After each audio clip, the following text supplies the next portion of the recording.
from the twisted realm of science and the darkest pits of reason comes chilling tales of godlessness. Bear witness to the unfathomable terror that is the Good Atheist. Oh, look at you, eh? Yeah. You're so close to not having to put that 2 in front of your weight thing. That's going to know. be very exciting. I know, I was down below 200 for a while, but then I ate like 3 boxes of those soft, chewy chocolate chip cookies. Oh, yeah. And it was bad. I actually think that those are made out of pure fat. I think they're made out of pure deliciousness. I don't like them. I prefer homemade soft cookies. You want me to, just to segue into this whole religion thing, because I know we talk about that sometimes. That's apparently what we do.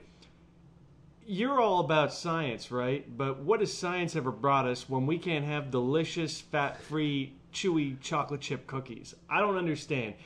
These are things like the common cold, various other serious deficiencies in science, and no, everything that tastes good has to be bad for you. See, what the now hell? this is a common misconception between science and technology. See, scientists are interested in making discoveries. Technologists are interested in making those discoveries into something that's profitable. And unfortunately, most of the discoveries that we have would probably better mankind, but you can't make money out of it. So we don't do it. So you want to blame something? Blame capitalism. Huh? You could probably have the most delicious cookie, but it's not, very affordable. What, like a delicious or profitable? cookie?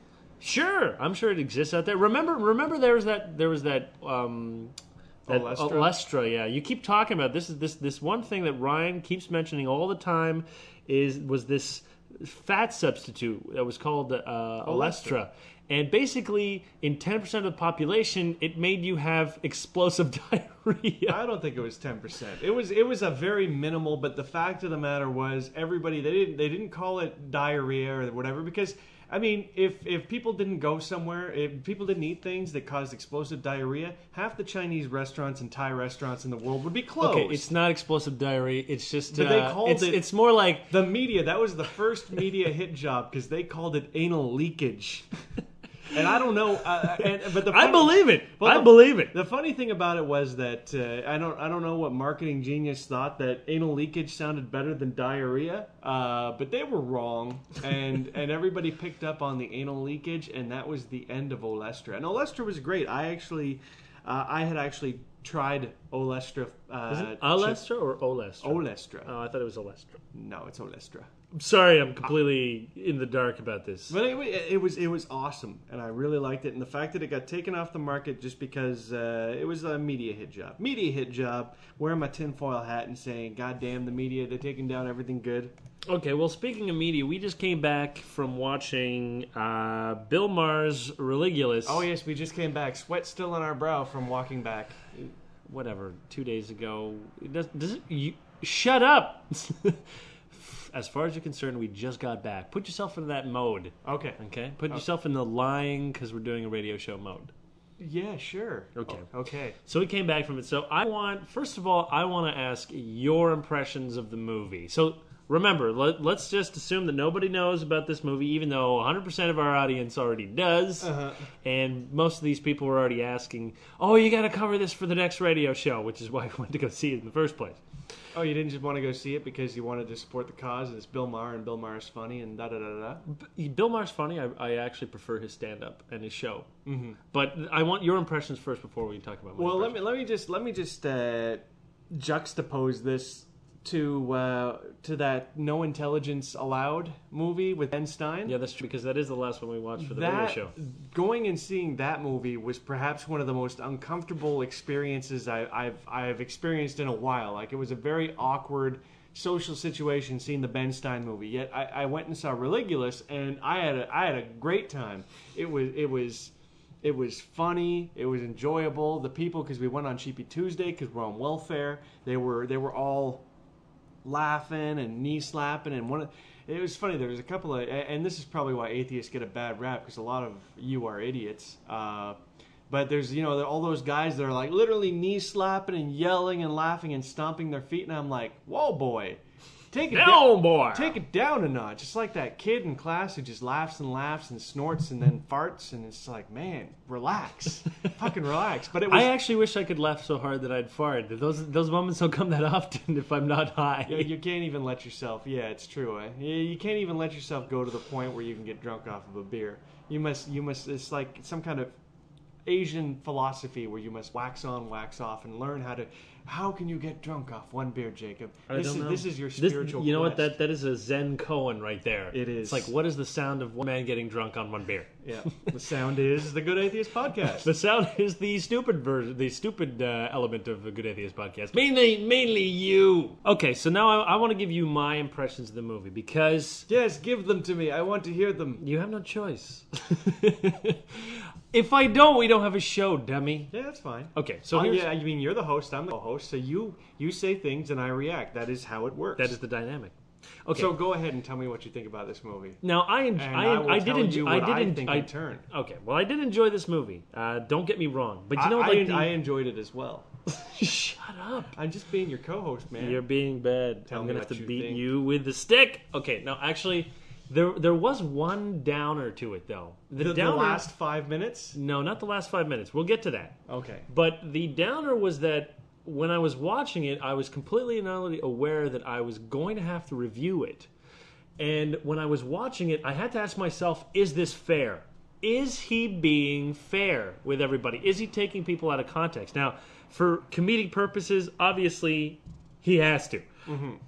I mean, you can't be fair when you're trying to make a commumentary. Like, how do they call them, like, documentaries that are funny? Docu-comedies. Docu-comedies, right. So when you're making a docu-comedy, you got to pick the funniest parts, right? Mm-hmm. And that was the whole time. Like, I'm thinking, you know, is he being fair enough? Because if you boil it down, like if you take the whole movie and then you take the last 5 minutes where he's having that dialogue and he's saying, this is dangerous, we need to do something against this. Yeah. Was the entire movie that the point he was trying to make for till the end where he actually tries to have a message, or is the message independent of the entire movie? Because if you're using the movie itself to try to make the last point, because if you haven't watched the movie, he basically goes on and on about saying, well, listen, religion is dangerous, and we've all heard the arguments before, and we have to do without it because it's a violent theology full of dogmatism that is going to kill us all, so on and so forth. Okay, but my question to you is the movie used as an excuse for that dialogue, or is that dialogue just a secondary thought? That dialogue was really out of place. I mean, everybody agreed. Like, the movie ended, and there was like 15 seconds of just a black screen, and everyone was like, what the fuck just happened there? Because for the most part, the whole movie is generally kind of, Bill Maher just going around saying, I don't believe in anything, but he's talking to these people, and he's just kind of saying, what makes you so sure? And basically presenting the fact that nobody really knows for sure what's going on. And then at the very end, it really turns into, what was it? It was the end of Faith, where basically he's like, moderates, get off the fence because you're propping up all of this evil, and it just really stuck out as not fitting in with the rest of it. So if the entire movie was supposed to be about getting that point across, then the movie failed, because it was like seeing that movie and then walking out and hearing some bigot yelling out like, religion is evil, kill all religion. It was like two completely different things, Well, see, that's the impression that I was left at the end. I was just, I actually had to say that you're right, that was kind of out of place with the whole thing, because if your mood is comedy, and even at the time when you're just being, not that you're being nice, but you're just, you're admitting that it's silly, right? Like, the whole idea is to demonstrate its silliness, but to jump from it's silly to it's dangerous is a giant leap that none of us believe. Like, he didn't talk to extremists, he talked to moderates the entire time, right? So the people that he was talking to are not likely to be the ones that are, strapping themselves with explosives or, wanting Armageddon to come or any of that other kind of stuff. So I think that's the part where I was just like, Bill Maher, you're losing people with that. But I could understand why he wanted to do it. Yeah. It's just that I don't think, like, if the movie had been a serious analysis of it, I think that it would have been. It's a message that I think people need to hear, or at least it's an opinion that people need to hear. I don't know if I completely agree with it, even me, but I still think it's an opinion that people need to hear. Now, the one thing I wanted to ask you is, for comedic purposes, he kept on showing a lot of very extreme Islamic images. Yeah. People sort of like burning things in effigy, and like the entire time, did you feel as though there was a specific bias against Muslims in the movie? Yeah, I would say so, but I mean, just in the context of them being currently the craziest of the religions. So, I mean, he also had that pretty big bias against that anti-Jew Jew. He didn't like that guy at all either. So yeah, I think he walked out in the interview in that one where the guy was like, let me finish, and it's like it just kept going on and on. Let me finish. It's like he's like, I'm done. He didn't do a very good job. I mean, if you take a look at what's wrong with, say, Christianity and the kind of stupid stuff that they promote, he did a decent job of talking about homosexuality and what's the deal with people getting all uppity about that. But then there wasn't that much. There wasn't really anything about abortion. There wasn't really anything about what's that other really hot button topic that those Christians seem to hate. I had it in my head just a few seconds ago. Well, there's homosexuality, there's abortion, there's usually other religions. Stem cell and stuff like that. And the separation of church and state they touch on, but they didn't really talk about the fact. They mentioned the fact that, if you want to get public office, you got to pretend to be a godly individual. But they didn't really hammer it home. And these are the far. I mean, you talk about terrorism and stuff, and that's a very fringe thing. But when you talk to me about what my concerns with religion is, more along the fact and the lines of religion invading governments and causing all sorts of crazy stuff to go on. That to me was kind of something that was talked about, but it wasn't put on par with, say, the issues with Muslim extremism. Exactly. Yeah, you know what? You're not wrong in that. I think that the whole idea is that I don't think he communicated properly enough that the danger, home. Is really these religious people that want to dilute this separation of church and state. I mean, he had a good opportunity when he was talking about the founding fathers and how Jefferson, for instance, made his own Bible that took away all the mystical elements of the New Testament and just basically dealt with all the moral issues, which I don't think is necessarily that bad. And there's definitely some good stuff to be had there. I mean, it's like any other holy book, like the Upanishads, like the fucking Torah. I mean, there's definitely some things you can take out of it.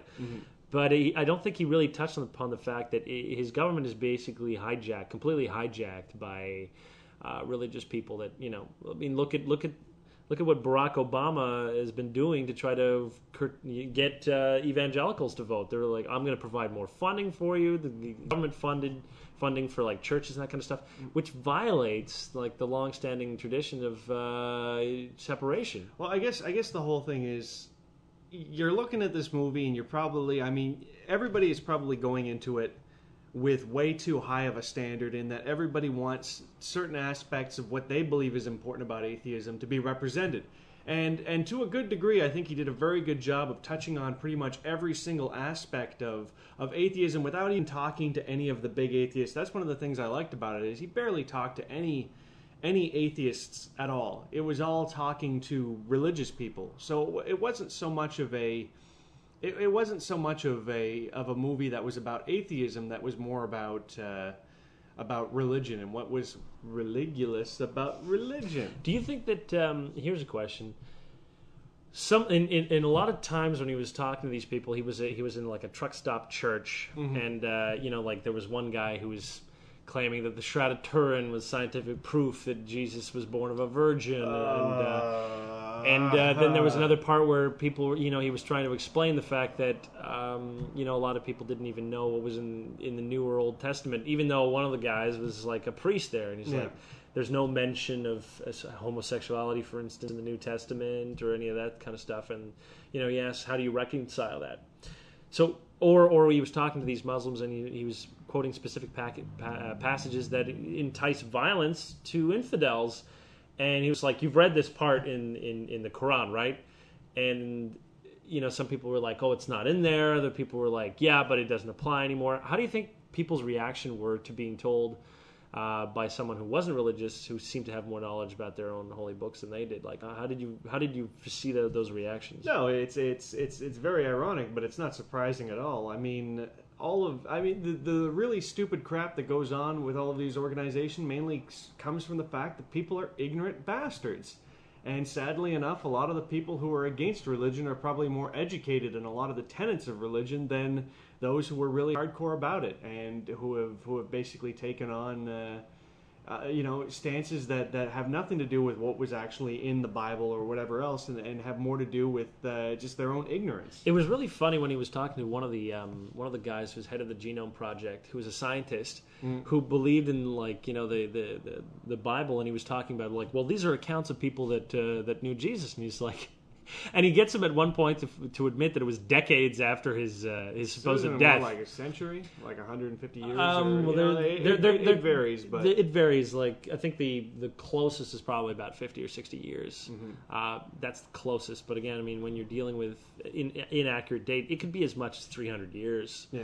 And even him admitting that, saying like, well, no, these are personal accounts. And it was really kind of funny to watch this obviously extremely intelligent man being like, well, no, this is a personal account of a person who was just never actually met the guy. Well, that was one of the things that you said, which was you were saying there were some of those guys, like the guys who run the congregations that are taking all the money. You're like, these guys are evil, and I'm like, I don't think they're evil. I think they have a serious delusion where they think that they are. Where they don't even realize that they're sons of bitches. I don't even know. You see that's where I disagree, because people that are in positions of power, let's take the Pope as a classic example. Here's a guy who is supposed to be the direct link between man and God. He is supposed to hear the voice of God and is supposed to tell him shit. Yeah. Now, I got money saying that he's not hearing anything. And when he comes to that post, he's got to be wondering, like, why he's not hearing anything. It's just like anybody that's considered saintly, like Mother Teresa. She lost her faith. You know why she lost her faith? Because she was in such a high saintly position, and she still wasn't hearing the voice of God. You know what I mean? Well, that's she's like, how can goes around seeing all this suffering, but like, how really can there be this much? Even it was too much for her, who was obsessed with suffering. It was still too much for her. So my whole thought is, when you're in that position, when your entire job is, I'm supposed to be listening to God, and He's not talking. I think eventually, you're like, something is fucking up. I've said this many times before, Jake. Your problem is that you are way too rational.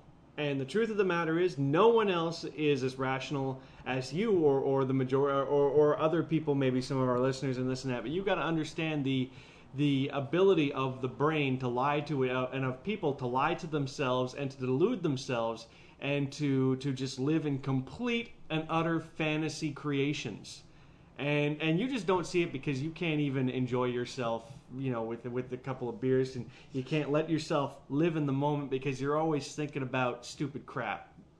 So you just don't get it. That's my point. I don't get it. Do you recognize the fact that maybe you don't get it? I obviously recognize that fact, but I think that you're also overestimating that ability. I think that there's plenty. It's probably like, I'm sure there's straight down the middle. I think it's like probably 50-50. And it's no surprise that a lot of these guys usually end up being ex-cons and that kind of stuff. I don't think that sucking dick and smoking meth. Yeah, I don't think any of these assholes really actually believe. But think about the sweetest gig you could ever have. Bilking people for money, and all you got to do is... You don't even need to read the fucking book. I mean, there was one guy, he couldn't even name you a passage. He couldn't even repeat it's easier for a camel to go through the eye of a needle than for a rich man to go to heaven. Even I know that! What's funny is that he got it completely backward. He was like, the Bible, Jesus actually says that rich men can go into heaven on camels and is all good.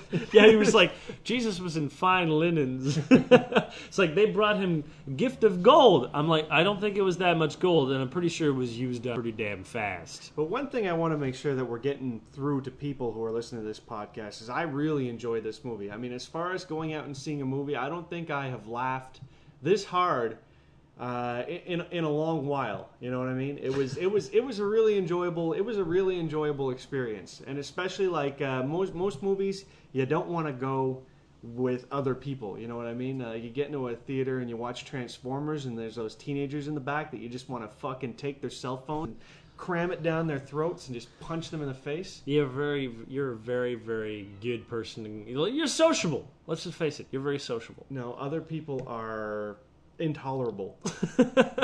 Or perhaps you're just intolerant. I don't know. Just a thought. I'm intolerant of people who suck. Okay, here's a good question.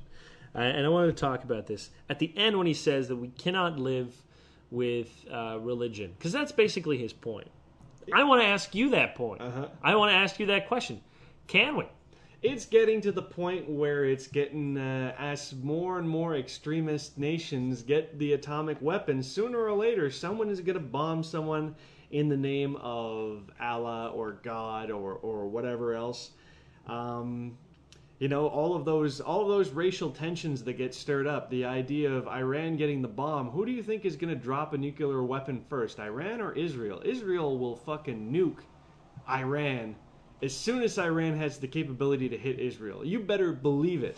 And that is just as religiously motivated as going the other way around. And it's not the Jews' fault, and I'm not going to blame them for it, but it's all part and parcel of the same insane problem that is religion. Now, on the other hand, if you know, you're thinking that people can just say, oh, you got to get off the moderates have to get off the fence and this and that, and that's going to make a difference. No, it's not. Okay, but what about this? Let's say, let's use another example. Let's say there's a bunch of people that are at a party and they decide to try this new drug.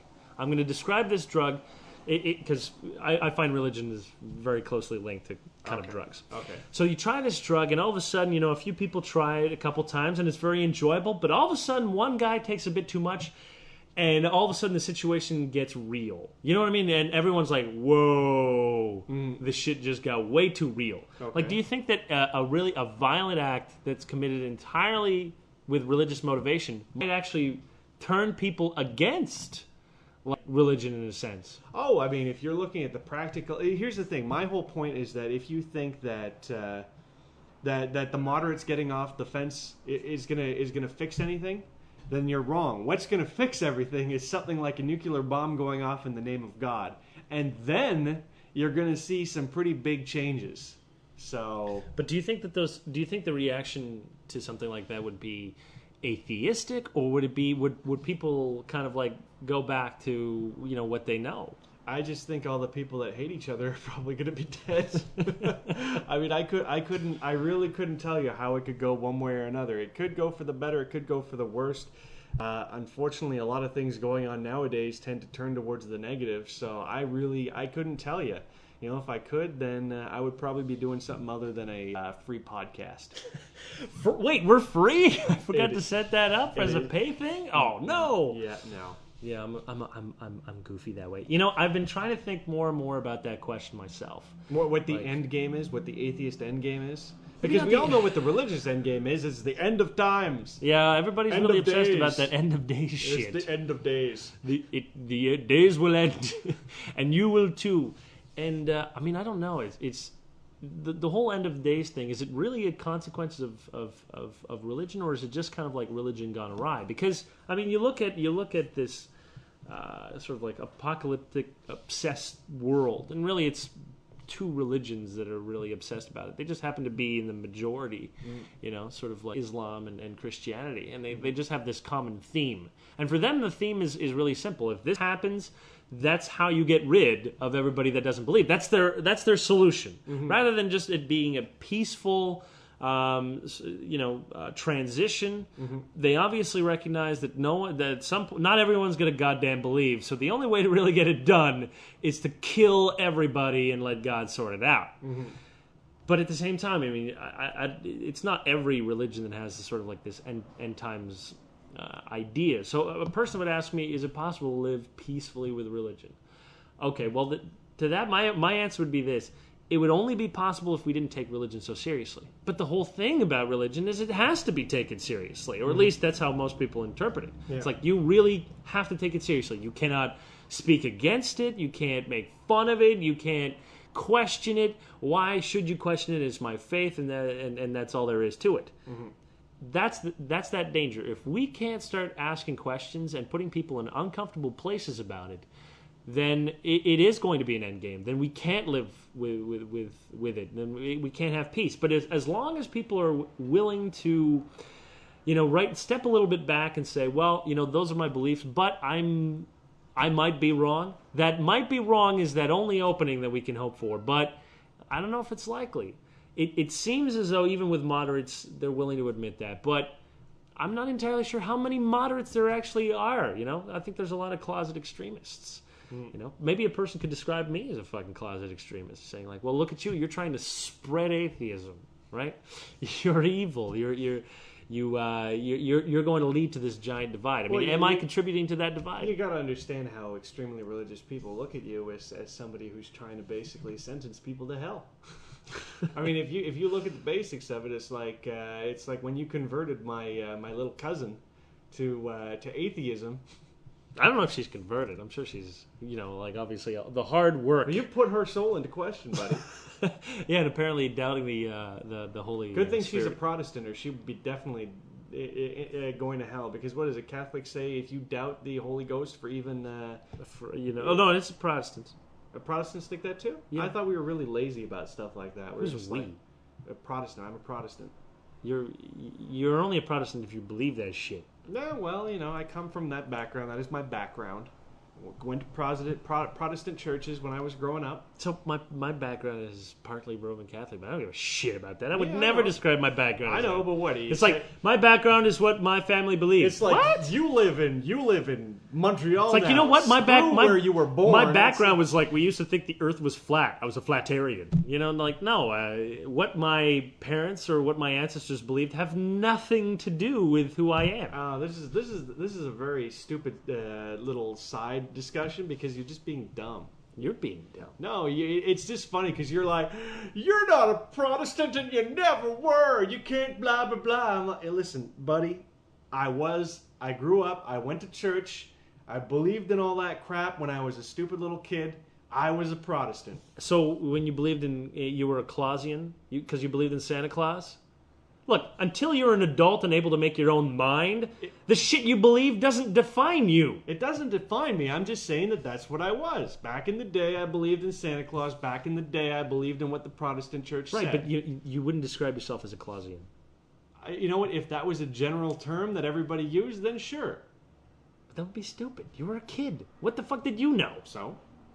I just don't understand what your point is. You probably thought that there were fairies or goblins or fucking boogeyman. What you're saying? Oh, you believed in monsters? What are you, a Monstarian? This is what I'm saying is that childish beliefs have nothing to do with how you identify yourself in the future. I know, but I'm saying this is what I was. This is what I was. This is my background. These things do matter to a certain degree because if someone is saying, oh, I'm an atheist now, but I used to be a Jew, that matters because it kind of explains where you're coming from. So you really got to just get off this because everybody that's listening is like, wow, Jake is coming off stupid and he's supposed to be the smart one. So no, I don't think anyone's going to actually, well, some people might, but I don't think the majority are going to think that way. I just don't even understand what we're arguing about. That's how dumb this argument is. That's because you can't understand it. Yeah, I really don't understand it. Okay, here's something. Basically, what did your final thoughts on the movie was? What? Go see it. You're going to enjoy yourself. Yeah, exactly. Okay. Except for, you know what? As soon as he gets preachy, you can leave the theater then because that was just a bummer. Yeah, and you're not going to see it coming though.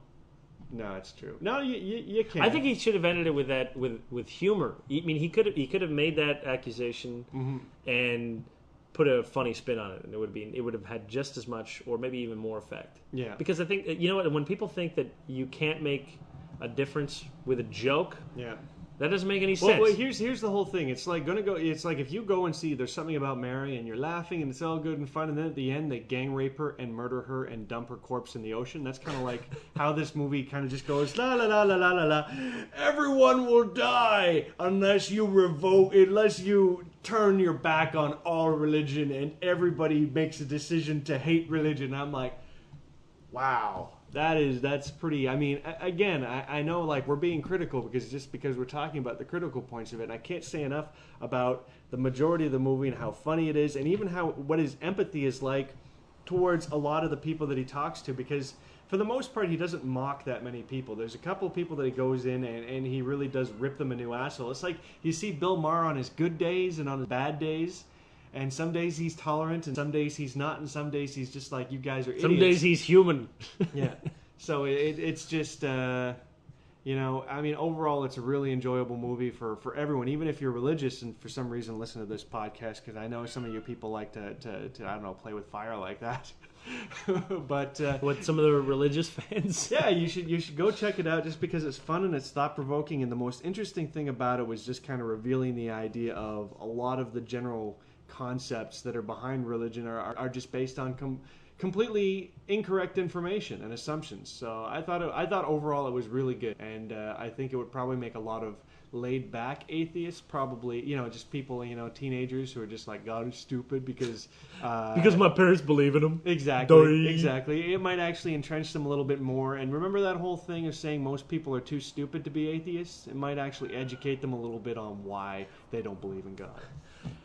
Now, before we go, there was one thing that I wanted to talk about. Now, I received a couple of emails from people, and they were asking me, okay, do you guys have a PayPal account? Because I want to donate, and I want to make sure that you guys are able to keep doing this, and so on and so forth. Now, especially with the economy tanking so hardcore. Now, we don't want to. I don't particularly like the idea of just straight up donations, and the entire reason is because it doesn't actually. I mean, well, it helps, but what helps more is for us to be able to kind of grow, something profitable out of it.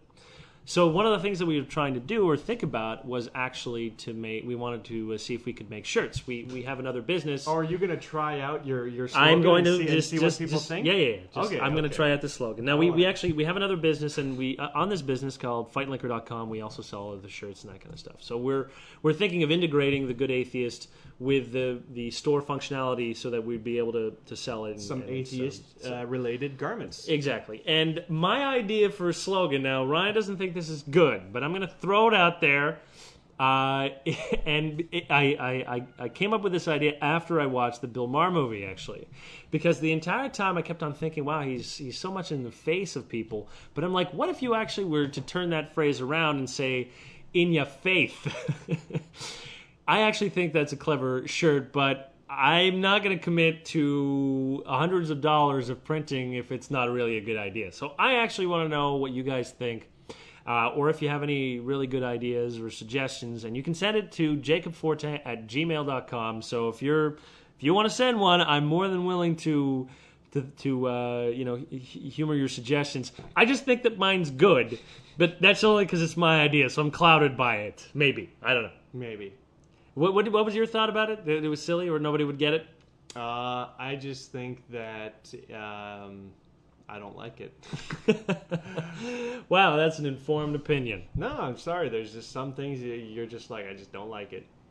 I just don't like it. Okay, well, but if other people like it, it's all good. I'm not gonna pass We judgment only on need them. to sell 25 shirts in order to actually make it profitable. So 25 out of the few thousand listeners that would like it. Doesn't seem that unreasonable, but again, I'm a little cautious. You're judging that on the idea that your idea is good. So tell people what you think of Jake's idea. Tell people what you thought of Jake's religious concept that our religious backgrounds have nothing to do with anything anymore. Not if to specify, that is, not if you were actually never really a believer. See, I can understand if somebody actually was, subscribed to it and believed and identified themselves as such. But a person who just grows up in that household, it's like my father.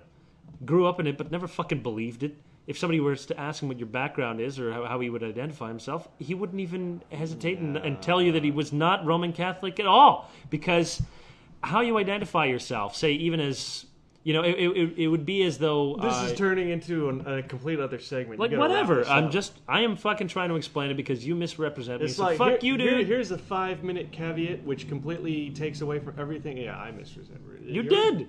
You did, because you're a dick face. Okay, with that, let's end it. Next week, I hope to give you guys a review of a book that I received. Actually, I was sent this book by Penguin Publishing. It's called The Little Book of Atheist Spirituality. So I'm hoping to finish it. It makes it sound like pretty light reading, but Jake's been struggling through all them big words. It's not so much big words as this guy's big concepts. It's really big concepts. Like the first chapter was easy, and then he started delving with some very rabbity hole philosophical concepts. So I'm trying to delve deep in that.